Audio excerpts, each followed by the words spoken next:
자, 오늘 말씀은 신명기 16장 13절에서 15절까지의 말씀 우리 같이 보시겠습니다. 신명기 16장 13절에서 15절까지의 말씀 우리 한 절 나눠 읽고 15절 같이 읽도록 그렇게 하겠습니다. 당신들은 타작마당과 포도주 틀에서 소출을 거두어 드릴 때에 이레 동안 초막절을 지켜야 합니다.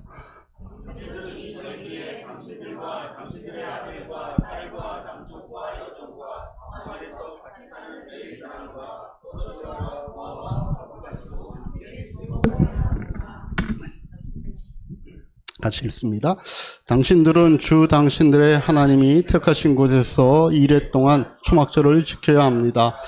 당신들은 주 당신들의 하나님이 당신들의 모든 소출과 당신들이 손을 댄 모든 일에 복을 주셨기 때문에 즐거워하는 것입니다. 아멘. 우리 하늘복으로 우리 앞뒤 분들과 함께 더 축복하시겠습니다. 하늘복 많이 받으십시오. 예. 먼저 앞에 도표 하나 보시죠. 언젠가 여러분들이 한번 봤던 도표인데 그때처럼 확대가 된 거죠. 키워진 거죠. 네. 보시면 지난번에 한번 보셨기 때문에 제가 이렇게 포인터 펜으로는 안 하겠는데 저 맨 위에 보시면 이 도표는 왜 제가 다시 띄웠냐면은 이스라엘의 3대 절기에 대해서 다시 한번 여러분들 생각해 보시라고 6월절이 맨 위에 있죠. 찾으셨나요? 저 위에 6월절 시계 방향으로 1시 방향에 6월절이 있죠. 다음에 쭉 내려오면 한 2시 방향에 77절이라고 하는 절기가 있습니다. 보셨죠? 찾으셨죠? 네, 그 다음에 쭉 따라 내려오면 여기 빨갛게 박스 쳐져 있는 그곳에 이제 초막절이라고 하는 절기가 있습니다. 지난번에 한번 보셨으니까 뭐 생소한 이름은 아닐 겁니다. 이스라엘의 3대 절기 그러면 그렇게 6월절, 6월절은 이스라엘 백성이 출애굽을 하게 되는 결정적인 마지막 10번째 하나님이 내리셨던 그 재앙, 애굽의 모든 장자가 죽었지만 이스라엘의 그 집안은 그냥 그 죽음의 사자가 넘어가서 그 패스 오버다 그래서 한자로 6월이라고 하는 표현을 쓰죠. 그래서 6월절이 3대 절기 중에 첫 번째 절기이고 그 다음에 거기서부터 이제 49일이 지난 그 다음 날 그래서 77절은 7 곱하기 7 그래서 77절입니다. 그래서 또는 그 절기를 우리가 다른 말로 50일째다 그래서 오순절이라고 한순이 10개씩이니까 오순절 이렇게 부르기도 하고 또는 그 절기를 맥추절이라고 하고 부르기도 합니다. 그리고 이제 이쪽에 7시 방향에 있는 초막절이라고 하는 절기가 있습니다. 초막절은 다른 말로 또 초막이라고 하는 말과 비슷하게 장막, 그죠? 텐트, 그죠? 장막절 또는 수장절, 창고에 뭔가를 모아드리는, 보관하는 그런 절기 이렇게 얘기합니다. 그래서 같은 이름이지만 이 세 절기는 좀 다른 식의 이름으로도 이제 불린다라고 하는 것입니다. 이 절기들은 굉장히 중요해서 지금도 이스라엘의 남자들은 이 절기가 되면 예루살렘 성전에 가야 합니다. 예수님 당시 때는 뭐 더 말할 나이도 없었고 그래서 일종의 성지순례 같이 1년에 3차례 이 절기를 맞이하면 이스라엘 남자들은 성전에 올라가서 필요한 예식에 이제 참여하는 겁니다. 우리나라에도 3대 절기가 있나요? 3대 절기 꼽으라 그러면 뭐뭐 있을까요? 3대 절기? 어떤 그랬더니 뭐 성탄절, 아니면 내 생일, 그렇게 하는 사람들이 있더라고요.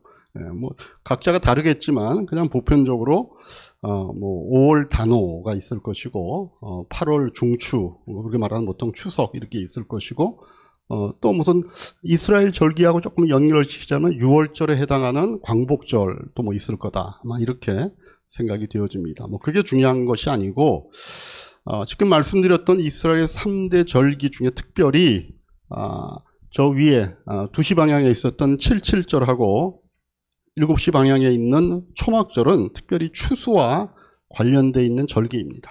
그래서 오늘 제가 이 본문을 다시 택한 거죠. 그래서 77절이라고 하는 것은 맥추절이라고 하는 또 이름으로도 불리우는데, 맥추라고 하는 말이 보리라고 하는 뜻 아닙니까? 그래서 보리 추수의 마무리와 함께 밀이 추수되는 시작점이 바로 이 77절입니다. 그리고 이제 초막절은 뭔가 하면은 수장절이라고 하는 명칭에서 보듯이 한 해 동안 거두었던 과일과 곡식들을 창고에 저장해 드리는 그런 절기입니다. 우리나라의 추석에 해당되는 아마 그런 절기와 비슷할 겁니다. 그래서 오늘 우리가 읽은 성경에 있듯이 이 77절 초막절을 지킬 때는 동네마다 잔치가 열립니다. 그리고 거기에 굉장한 기쁨과 즐거움들이 그 잔치와 같이 이제 그 분위기를 만들어 가는 겁니다.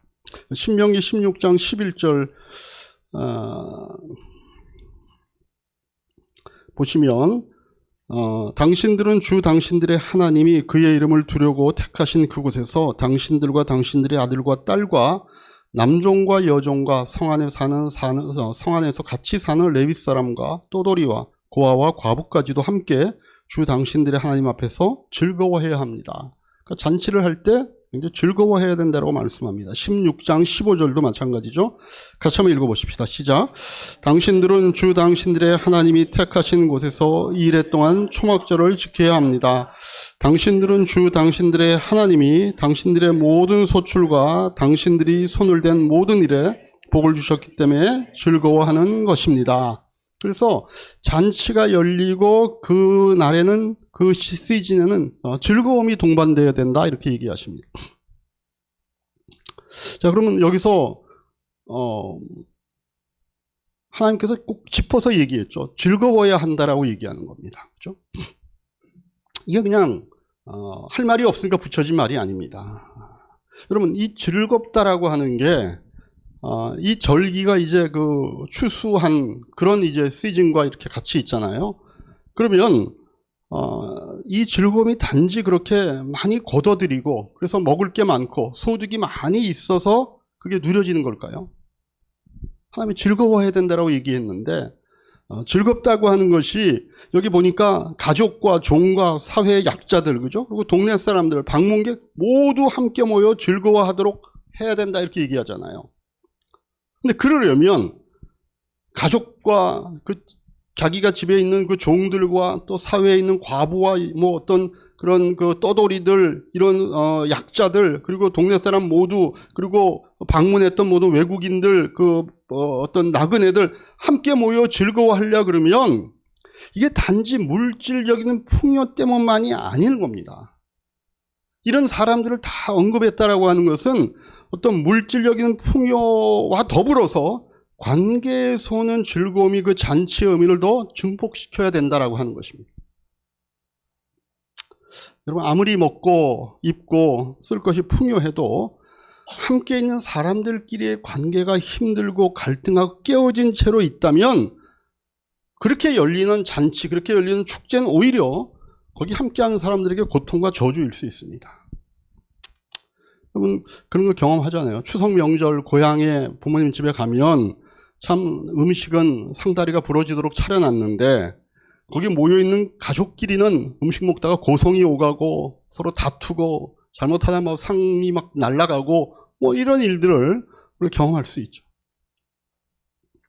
그래서 즐거움이 함께하는 축제가 되려고 그러면 어떤 게 있어야 될까요? 잔치가 열리는데 그 잔치의 분위기가 즐겁고 기쁘려면 어떻게 해야 그런 일이 가능하죠? 그래서 이 축제가 열릴 즈음이 되면 뭔가 관계가 좀 서먹하고 좀 이렇게 좀 갈등이 있고 깨어졌던 사람들끼리도 뭔가 화해를 도모하고 그 관계 회복을 위해서 좀 애쓰지 않았을까? 왜냐면 이게 하나님의 명령이었으니까. 그죠? 그래서 뭔가 내가 이런 관계가 지금 힘든 것들이 혹시 나만 잘했고 딴 사람은 못했기 때문에 생긴 관계라고 생각했는데 이 절기가 다가오니까 우리가 즐거워해야 되는데 이게 뭔가 내 쪽에서 잘못한 게 있지 않을까? 아니면 내가 누구를 용서해야 될 것 아닌가? 뭔가 내가 화해를 해야 되는 그런 부분이 없을까를 해야만 되었던 것입니다. 왜냐하면 성경에 그런 시도가 있었을 것 같은 힌트들이 있어요. 우리 마태복음 5장 23절 24절 말씀을 보면 예수님이 이렇게 말씀하십니다. 그러므로 내가 제단에 제물을 드리려고 하다가 내 형제나 자매가 내게 어떤 원한을 품고 있다는 생각이 나거든 너는 그 제물을 제단 앞에 놓아두고 먼저 가서 내 형제와 자매와 화해하라. 그런 다음에 돌아와서 제물을 드려라. 그러니까 하나님 앞에 예배하러 나올 때, 제사를 드리러 나올 때 이런 상황을 기억하라는 겁니다. 하나님 앞에 예배하고 제물을 드리는 거 중요하지만 그거 이전에 네가 어떤 형제와 너희 가까이 있는 어떤 이웃들과 마음에 풀지 않은 원한 이런 것들이 생각이 나면 그거 해결하고 와서 제물을 드리는 게 맞다라고 얘기합니다. 근데 여러분 이 예수님이 이게 하신 말씀이지만 이 말씀이 설득력이 있으려면 이게 그래야 된다라고 하는 사실에 어떤 선지식이 있어야 됩니다. 아무것도 모르는 상태에서 이러면 뭔 말이야 이렇게 되겠지만 이래야 된다라고 하는 어떤 이 지식이 먼저 이 말을 듣는 그 민족, 그 백성들에게 있어야 돼요. 단지 자신들이 알고 있지만 그들이 그것을 생각할 수 있었지만 행하지 못하고 있다라고 하는 것에 대한 문제이지 이 말이 뭔지를 모르면 안 되는 겁니다. 우리 레위기 25장 10절에 보면 그 희년에 대한 얘기가 나옵니다. 같이 읽습니다. 너희는 50년이 시작된 이 해를 거룩한 해로 정하고 전국의 모든 거민에게 자유를 선포하여라. 이 해는 너희가 희년으로 누릴 해이다. 이 해는 너희가 유산 곧 분배받은 땅으로 돌아가는 해이며 저마다 가족에게로 돌아가는 해이다. 그 이스라엘의 율법에는 독특한 어떤 그 절기가 있는데 이게 희년이라고 하는 절기입니다. 그래서 이게 50년째가 되는 그 절기인데, 그러면 이게 이제 하나님이 주시는 굉장한 그 사회에 주는 굉장한 어떤 그런 명령입니다. 50년이 되면 어떤 일을 이스라엘 백성들을 해야 하냐면은 땅과 또는 종으로 삼았던 자들과 어떤 재산과 그들의 신분에 불리함이 있었던 것들을 다 원점으로 되돌리는 겁니다. 내가 누구에게인가 땅을 샀는데 그 땅은 이스라엘 백성들은 땅은 그 하나님 주신 기업이기 때문에 그것들이 원소유주가 분명합니다. 또 어떤 상황에 대해서 그 땅을 누구한테 팔게 됐다. 뭐 이렇게 되어도 50년째가 되면 희년이 되면 원래 그 땅의 주인에게 그 땅을 돌려줘야 합니다. 어떤 상황에 대해서 자기가 누구네 집에 종으로 팔려갔는데 그 종도 50년 희년이 되면 원래의 신분을 회복시켜야 됩니다. 그래서 우리나라에서도 이 경제 공동체, 뭔가 이 하나님 나라의 공동체에 대한 그걸 연구하는 사람들은 우리나라에서도 이런 신형 정신을 회복해야 된다. 이런 얘기를 많이 하죠. 이게 뭔가 하면은, 우리가 이 땅을 살아가면서 겪게 되는 어떤 경제적으로, 신분적으로, 관계적으로 꼬여있고 어떤 불리하고 억울한 상황을 당할 수밖에 없는 사람들의 삶을 다시 하나님의 은혜에 의해서 이것을 원점으로 회복시켜준다는 겁니다. 그 이스라엘 백성은 하나님이 택한 민족이기 때문에 그런 독특한 제도를 갖고 있습니다. 그러니까 이런 것들을 이스라엘 백성이 알고 있어요. 그러니까 하나님의 백성, 하나님의 나라 백성들의 삶에는 궁극적으로 어떤 아픔과 고통과 슬픔이 지속돼서 안 된다라고 하는 것들을 얘기하는 거예요. 그러니까 어떤 관계가 깨지고 서로 간에 불편하고 어려운 것들이 어떤 상황 기간 동안은 그것이 지속될 수 있지만 그게 궁극적으로 계속될 수 없다는 겁니다. 그래서 이스라엘 백성들의 마음 가운데는 자기들의 관계가 불편하고 힘들고 뭔가 이런 것들을 하나님의 말씀에 근거해서 그것을 원점으로 돌리고 회복시키고자 하는 마음들이 다 있었어요. 근데 그걸 실행을 못하는 거죠. 그러니까 예수님께서 이런 말씀을 아까 할 때 우리가 그렇지, 우리가 관계가 깨어진 상태에서 하나님 앞에 예배드리는 이게 맞는 게 아니지, 이런 생각들을 그들이 깨달을 수 있는 거죠. 그래서 시편 113편 1편 같은 데는 보시면 시편 100, 같이 한번 읽겠습니다. 할렐루야, 주님의 종들아 찬양하여라, 주님의 이름을 찬양하여라. 그러면서 쭉 나오는 얘기가 뭔가 하면은 이스라엘 백성들의 이 공동체가 얼마나 기쁨과 하나님의 은혜를 누리는 공동체가 되어야 된다라고 하는 것들을 찬양하고 그런 내용들이 이어집니다. 다시 말해서 이스라엘 백성들에게는 이 공동체, 그 관계가 얼마나 소중하고 이 관계에서 오는 그 기쁨과 그 즐거움들이 얼마나 중요한 그 민족들의 과제인가라고 하는 것들을 알고 있는 거예요. 그래서 이스라엘이 하는 이 잔치, 이 추수의 기쁨은 단지 그들이 얻는 소득에 의해서만이 아니라 관계에 대한 결실이 굉장한 중요한 요소다라고 하는 것들을 얘기해 주는 겁니다. 자, 그러면 그런 이 추수의 기쁨, 그것이 관계로부터 만들어져야 되는 것들이 굉장히 중요한 요소라면 우리가 이런 생각을 해봐야 되겠죠. 내가 이 관계의 상대로 과연 좋은 사람일까? 그 즐거움을 우리가 같이 누려야 되는 공동체인데, 그러한 민족인데, 그러한 백성들인데, 이게 그 관계의 상대로 과연 나는 적합한 사람인가? 나는 좋은 사람인가?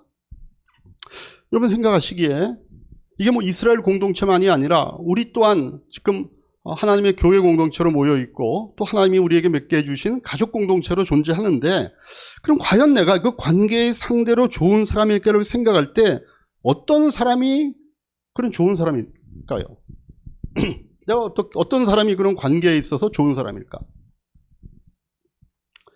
제가 보기에는 함께 있기에 좋은 사람이 관계에 좋은 사람입니다. 우리 그 사람과 함께 있고 싶은 사람은 관계가 좋은 사람이죠.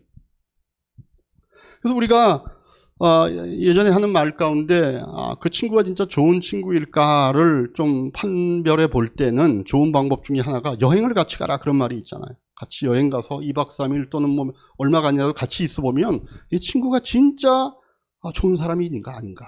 아니면 함께 지내보는 겁니다. 함께 지내보는. 자, 그러면 함께 있기에 좋은 사람은 또 어떤 사람일까? 관계 맺기 좋은 사람은 함께 있기에 좋은 사람인데, 그럼 함께 있기에 좋은 사람은 또 어떤 사람일까요? 뭐 다양한 어떤 판별법이 있을 수 있겠지만 제가 보면 놀이를 해보면 아는 것 같아요. 같이 놀아보면 알아요. 그게 스포츠가 됐든 게임이 됐든 어떤 잡기든 간에 모든 놀이와 게임은 그 자체만으로는 재밌지 않습니다. 오히려 그 자체는 힘들고 고될 수 있습니다.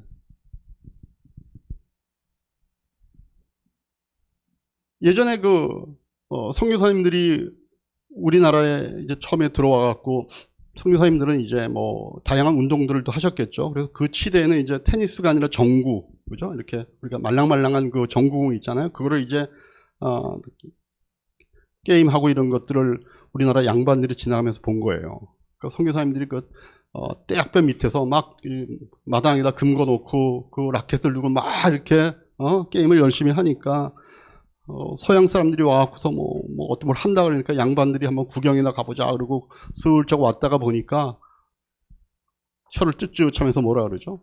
아유, 저렇게 힘든 것들을 왜 저렇게 하고 있냐?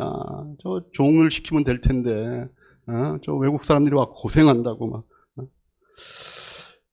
그럼 우리가 고스톱 치는 것도요, 이게 그거 자체로만 보면 고된 일입니다. 허리 아프죠. 잘못하다가 그 관절도 아픕니다. 그게 경도당에서 할머니들이 이렇게 열심히 하는 거거든요. 그게 숙련이 되고 오랫동안 해갖고 단련이 돼서 그렇지, 안 하다가 우리한테 시키면은요, 그 관절이 나갑니다. 여러분, 그 어떤 놀이와 게임이 재미있으려면 그 게임 자체보다 누구와 함께 하는가가 관건입니다. 어떤 사람과 같이 하느냐에 의해서 그 즐거움의 정도가 달라지죠. 물론 이제 그게 승부가 걸려있는 것이라면 이겨야 물론 제일 재밌습니다. 그게 뭐 국가 대항전이라든가 무슨 올림픽 같으면은 이겨서 메달을 따고 그래야 재미있죠. 그러나 그렇지 않은 일반적인 어떤 놀이, 게임은 누구와 하는가에 따라 그 재미가 달라지죠, 분명히. 여러분, 성질 더러운 사람하고 게임을 같이 해보세요. 꼭 뒤에 가면 판이 뒤집어집니다. 모든 참여자가 그래서 다 기분이 망치죠. 그래서 사실 저도 이번에 우리 MT 가갖고 윷놀이 할 때 조마조마했어요. 이게 혹시나 그 가운데 또 성질 더러운 사람이 튀어나와가지고 그걸 뒤집을까. 근데 아주 우리는 은혜 받은 사람들이었어요. 다 아주 그냥 뭐 나이스하게 나이스하게. 나중에는 뭐 이 바닥으로 나가는 것도 막 허용해 줬잖아요, 그죠? 왜냐하면 마음이 좋아서가 아니라 빨리 게임 끝나라고. 밥 먹어야 되겠는데 이게 뭐 한도 끝도 없이 가니까 나중에는 막 그 말도 2개로 그냥 하자 그러고 굉장히 나이스하더라고.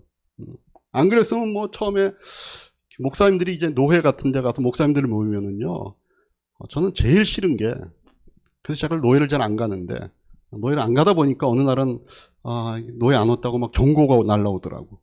그런데 제일 싫은 게 가면 뭐 하다가 갑자기 어떤 목사님이 법대로 합시다. 그럼 어떤 사람도 저기서 법이요 이렇게 얘기한다고. 모든 걸 다 그 법으로 하려고 그러는 거예요. 은혜로 합시다라는 얘기는 잘 안 나오는 것 같아요. 그래서 우리가 정말 어떤 게임이나 놀이할 때 누가 우리와 함께 할 때 더 재미있는가 이런 걸 봐야죠. 그러니까 함께 할 때 그냥 아무것도 안 돼도 막 웃어주고, 그죠? 막 박수 쳐주고, 그지? 남들이 못해도 그냥 괜찮다 그러고, 그리고 자기가 그냥 좀 뭐 잘하는데도 자기보다 조금 더 이렇게 참여하면 좋을 사람 있으면 껴주고, 뭐 그 사람이 있어서 그래서 정말 이 사람과 함께 있으니까 이 게임이 재미있구나, 이 놀이가 재미있구나라고 하는 것이죠. 여러분, 천국이 어떤 곳일 것 같아요? 천국. 뭐 우리가 앞으로 갈 곳이니까 뭐 생각은 할 수 있잖아요. 천국. 윤수야, 천국이 어떤 곳일 것 같아? 윤수가 뭐 생각할 때는요, 이 눈동자가 막 이렇게 돌아가. 앞에서 막 생각하느라고. 천국이 어떤 곳일 것 같아? 잘 모르겠어. 그럼 뭐, 모건이 모르면 이제 목녀가 얘기해 줘야지. 천국이 어떤 곳일까? 본인이 생각하는 천국. 하나님과 함께 하는 곳, 그죠? 하나님과 함께 있는 곳이래. 그렇죠. 천국 하나님과 함께 있는 곳. 저는 죽어봐야 알죠. 이런 대화만 나올까봐 좀 걱정을 했어요. 목사님 죽어봐야 알죠. 갑자기 그거 나한테 물어요. 이러면 안 되지. 그래. 거기는 하나님이 계신 곳. 다시 말하면 하나님 닮은 사람들이 함께 있는 곳이죠. 하나님 닮은 사람들이 함께 있는 곳이라는 의미는 제가 앞에서 얘기한 것처럼 연결을 시켜보면 함께 있어 좋은 사람들끼리 있는 곳입니다. 그렇죠. 여러분, 거기에는 슬픔과 고통과 아픔과 이런 것들이 있다 그래요? 없다 그래요? 없는 곳입니다. 계시록 21장 1절에서 4절 말씀 보시죠. 한 절씩 나눠 보십시다. 나는 새하늘과 새 땅을 보았습니다. 이전의 하늘과 이전의 땅이 사라지고 바다도 없어졌습니다.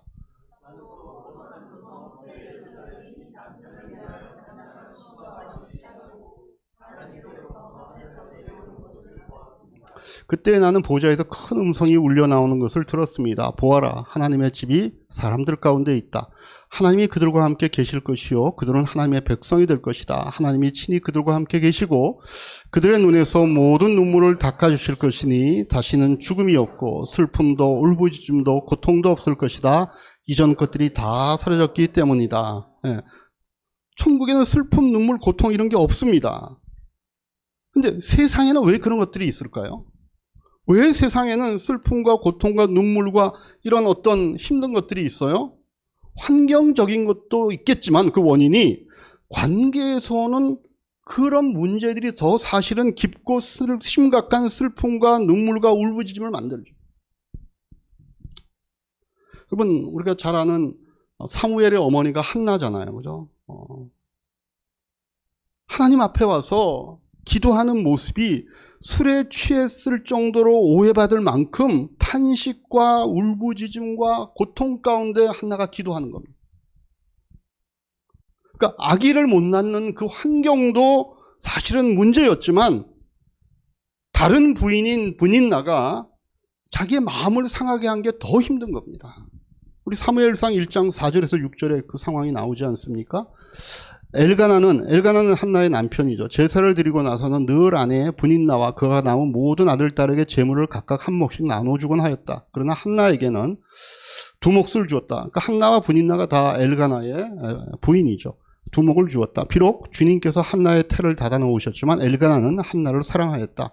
주님께서 한나의 태를 닫아 놓으셨으므로 그의 적수인 분인나는 한나를 괴롭히고 업신여겼다. 그러니까 그가 처한 환경만이 아니라 그걸 빌미로 계속 뭔가 마음에 불편함을 주는 이 분인나 때문에 한나가 하나님 앞에 나서 기도할 때 그 모습이 정말 술 취한 여인 같았다라고 얘기하는 겁니다. 그런데 천국은 그런 이 땅에서 겪는 관계로 인한 고통이 다 사라졌다라고 얘기하는 표현입니다. 슬픔과 눈물과 울부짖음이 사라진 것. 다시 말하면 하나님과의 관계도 회복이 되었고 사람들끼리의 관계가 회복된 사람들이 모여있는 것이 천국이기 때문에 그런 슬픔과 눈물과 고통과 울부짖음도 거기에는 사라지는 것입니다. 반대로 지옥에 대한 묘사는 어떻게 되어 있죠? 누가복음 13장 28절에 보면 아브라함과 이삭과 야곱과 모든 예언자는 하나님 나라에 있는데 너희는 바깥으로 쫓겨난 것을 너희가 보게 될 때 거기서 슬피 울면서 이를 갈 것이다. 그러니까 이를 간다. 그러니까 지옥은 여전히 관계에서 오는 갈등과 아픔을 심각하게 경험하게 되는 곳이라는 얘기입니다. 그러니까 새하늘과 새 땅, 또 천국은 함께 있은 좋은 관계가 100% 회복되는 곳이 천국이고 그 반대로 지옥은 이 땅에서 겪는 그런 고통과 아픔과 슬픔과 이런 것들이 이를 갈 만큼 여전히 지속될 뿐만 아니라 그것이 더 심각해지는 곳이라고 우리는 성경을 통해 알 수 있죠. 근데 천국은 그런 모든 것들이 다 회복된 좋은 관계가 되어 있는 그곳인데 그거는 우리가 단지 그 죽어서 천국에 가서만 그런 걸 경험하는 것이 아니라 그 상태를 완성 전에도 우리가 누리게 된다는 것. 왜냐하면 예수님은 천국은 이미 왔다라고 얘기하시잖아요. 누가복음 11장 20절에 예수님이 하신 말씀이 뭐였죠? 같이 읽겠습니다. 그러나 내가 하나님의 능력을 힘입어 귀신들을 내쫓으면 하나님 나라가 너희에게 이미 온 것이다 이렇게 얘기합니다. 그런 관계를 파괴하는 귀신들이 쫓겨나는 겁니다. 그리고 누가복음 17장 21절에 보시면 같이 읽겠습니다. 또 보아라 여기에 있다 또는 저기에 있다 하고 말할 수도 없다. 보아라 하나님의 나라는 너희 가운데 있다. 다시 말하면 너희들 관계 속에 천국이 와 있다는 겁니다. 그래서 여러분들 추수감사 때 추수감사절에 그 감사의 기쁨을 우리가 온전히 누리려면 물질보다 관계의 열매를 거둘 수 있어야 하는 것. 관계의 열매. 왜냐하면 모든 잔치는요 천국에서 누릴 잔치의 그림자잖아요. 그래서 우리는 그 천국이 바로 우리의 모든 관계에서의 어려움과 그걸로 인한 고통과 아픔과 울부짖음이 해결되는 곳이라면 이미 임한 천국에서 우리 이 땅에 임한 천국에서부터 우리가 그것들을 누릴 수 있어야 되는 것이죠. 그래서 우리가 이 추수감사절을 맞아서 우리의 마음 가운데 다시 한번 생각해야 되는 것이 뭔가 하면 우리의 감사와 기쁨을 물질의 포커스를 맞추기보다 관계의 포커스를 맞출 수 있어야 됩니다. 여러분 물질은요 내 생각대로 내 힘대로 안 될 때가 많습니다. 환경과 상황의 변수가 너무 많기 때문에 그 물질의 소득으로 인한 기쁨과 감사를 누리려면 내 노력과 비례할 수가 없습니다. 그 변수가 너무 많습니다. 그러나 관계는 내가 노력한 만큼 어떤 결과들이 있습니다. 왜냐하면 관계는 다른 사람을 변화시키는 문제가 아니라 내가 변하는 것부터 시작되는 거기 때문에. 마가복음 7장 3절에서 4절이 그 얘기 하잖아요. 같이 읽습니다. 어찌하여 너는 남의 눈 속에 있는 티는 보면서 내 눈 속에 있는 들보는 깨닫지 못하느냐. 내 눈 속에 들보가 있는데 어떻게 남에게 말하기를 내 눈에서 티를 빼내줄 테니 가만히 있어라 할 수 있겠느냐. 그러니까 관계가 바뀌고 관계의 변화는 내 문제의 해결로부터 시작이 된다는 거예요. 아, 저 사람이 좀 바뀌었으면 좀 좋지 않나? 저 사람이 좀 고쳐졌으면 좀 우리가 편할 텐데. 우리는 대부분 그렇게 생각하잖아. 오늘 본문인 신명기 16장 14절에서 기쁨을 누려야 될 그 어떤 관계들이 쭉 나옵니다.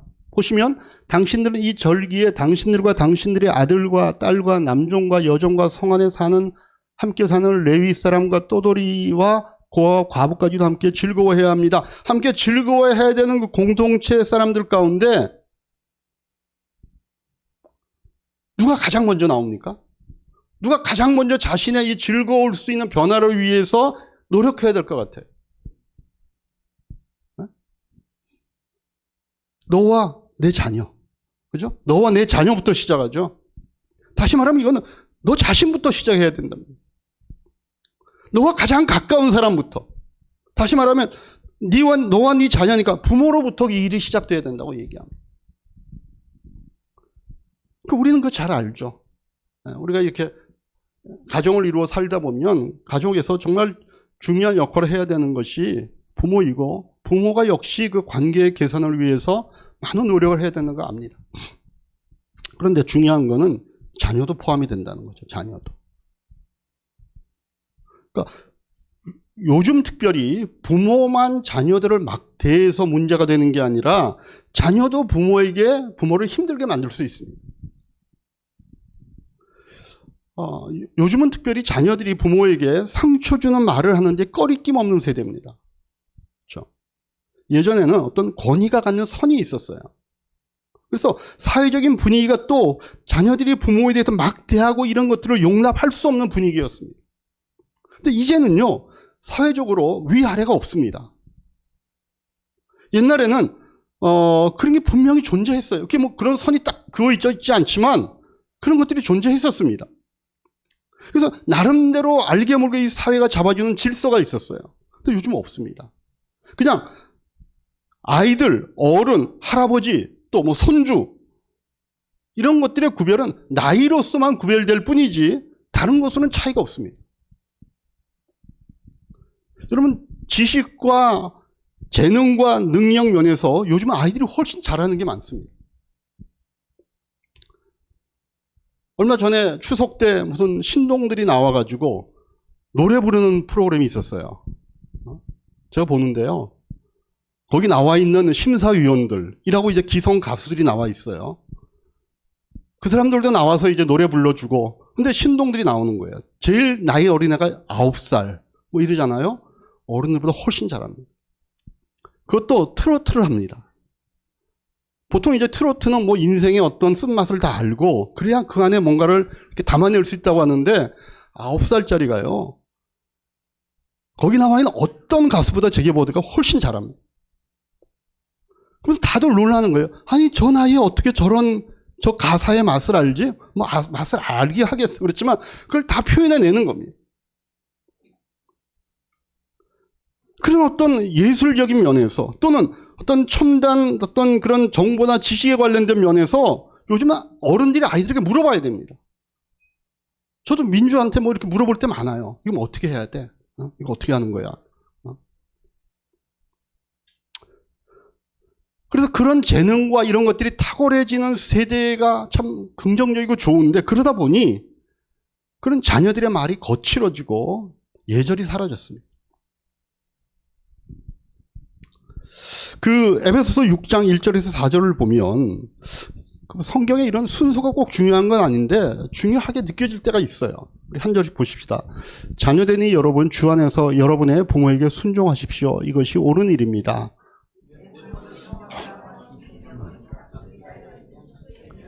내가 잘되고 땅에서 오래 살 것이다 하신 약속입니다. 또 아버지 되니 여러분, 여러분의 자녀를 노엽게 하지 말고 주님의 훈련과 훈계로 가르치십시오. 이 이유는 자녀들에게 먼저 이 교훈이 주어진다는데 중요성이 있는 것 같아요. 부모에게 순종하라 그래요. 근데 왜 순종하라 그러나? 이게 무슨 어떤 새로운 권위의 그 라인을 만들자 이런 뜻이 아닙니다. 크리스찬 공동체는 절대 그러면 안 됩니다. 이렇게 자녀들에게 이 명령이 먼저 주어지는 이유는 자녀들의 행복을 위해서 하나님께서 순종하라는 겁니다. 그러니까 순종하지 않을 때 자녀들이 부모에게, 그러니까 이런 젊은 세대들이 위에 있는 기성세대들에게 순종을 하지 않을 때 부모의 권위를 무시하고 예의 없게 대하면 부모와 어른들로부터 주어지는 어떤 경험과 사랑의 채널이 막힐 수 있습니다. 부모들도요, 자녀에게 또 젊은 사람들에게 마음이 상하면 좋은 것들을 전달해 줄 수 있는 마음이 막힙니다. 기본적인 거 의무적으로는 하는데 뭔가 기쁜 마음에서 그것들을 전달하는 것들이 어렵게 됩니다. 아니, 그럼 너 할 대로 해 라든가 너 뭐 좋은 대로 해 뭐 허락은 하는데 그 마음 가운데 어떤 진정한 사랑이 안 나오는 거예요. 그래서 자녀가 부모에게 순종하는 것들은 자녀 자신을 위해서 순종하라고 성경이 가르칩니다. 그래서 여러분들, 가정에서 부모와 자녀가 즐겁게 놀 수 있는 분위기가 되어 있는 가정은 좋은 가정이에요. 교회에서 재밌게 놀이를 할 수 있는 기성세대와 젊은 세대들이 함께 있는 분위기가 되면 관계의 기본은 됐다고 보여집니다. 이게 성경적으로 얘기하면 오늘 본문과 연결시키면 추수가 가능한 상태가 된 겁니다. 그 공동체는. 그 가정의 공동체, 교회 공동체. 근데 그렇게 자신이 좀 변하려면 그런 관계를 만들어내는 일들에 자기가 함께 있어 좋은 사람으로 될 수 있으려면 이게 인간의 힘으로 안 됩니다. 하나님의 사랑이 내 안에서 작동하기를 기도하고 연습해야 합니다. 왜냐하면 인간이 이게 스스로 만들어낼 수 있는 부분이 아닙니다. 저희도 우리 가정에서 좀 어떻게 하면 우리가 좀 좋은 부모가 될까 이런 것들을 많이 생각하고 하지만 안 될 때가 훨씬 많은 것 같아요. 그러니까 내 안에서 그것들을 만들어낼 수가 없습니다. 그래서 하나님의 사랑이 내 안에서 작동되고 기도하기를, 그래서 그 사랑이, 그리스도의 사랑이 나로부터 이렇게 흘러넘쳐서 그것이 그 같이 있는 자녀들에게, 그 공동체의 다른 사람들에게 흘러갈 수 있도록 해야 상대방이 느끼는 겁니다. 절대로 자기 성질껏 하면 안 됩니다. 그러니까 나는 이 사람을 사랑한다고 하는 일이 상대방이 사랑으로 느끼지 못하면 그건 사랑이 아니잖아요. 하나님의 사랑이 내게 머물고 날 채워서 흘러갈 수 있도록 애써야 돼요. 그리고 누군가에게 어떤 말들을 할 때, 그 관계에 대해서 문제가 될 수 있는 말들을 할 때 제가 제일 좋은 방법을 알려드릴게요. 오심기도 한 10번 하고 하시면 됩니다. 나는 죽었습니다. 내가 주인이 아니라 예수님이 저의 주인이십니다. 예수님은 십자가에서 죽으시고 부활하셨습니다. 부활하신 예수님을 가슴으로 만나서 따라가며 간증합니다. 사랑하는 가족과 함께 영광스러운 승리를 노래합니다를 10번 정도 하고 그 다음에 어떤 얘기들을 하시면 그때 그리스도의 사랑이 나를 위해 나에게 역사하는 이런 일들을 우리가 아마 경험할 수 있지 않을까 생각합니다. 그냥 안 그러면 자기 성질껏 합니다. 자기 성질껏. 당신을 사랑한다, 너를 사랑한다는 미명하에 다 자기 성질껏 합니다. 자, 오늘 이제 추수감사절입니다. 여러분들에게 이 추수감사 시즌에 여러분들 마음이 그저 내가 얼마의 소득을 갖고 있는지, 내가 얼마를 벌었는지, 내가 얼마를 내가 지금 뭔가 물질적으로 획득했는지가 아니라 내 관계의 결실은 어떤 것인지 돌아보시면서 내가 그 관계의 결실을 얻어낼 수 있는 이런 사람 되기를 기도할 수 있고 노력할 수 있는 한 주간 되시기를 주님의 이름으로 축복합니다. 기도하겠습니다.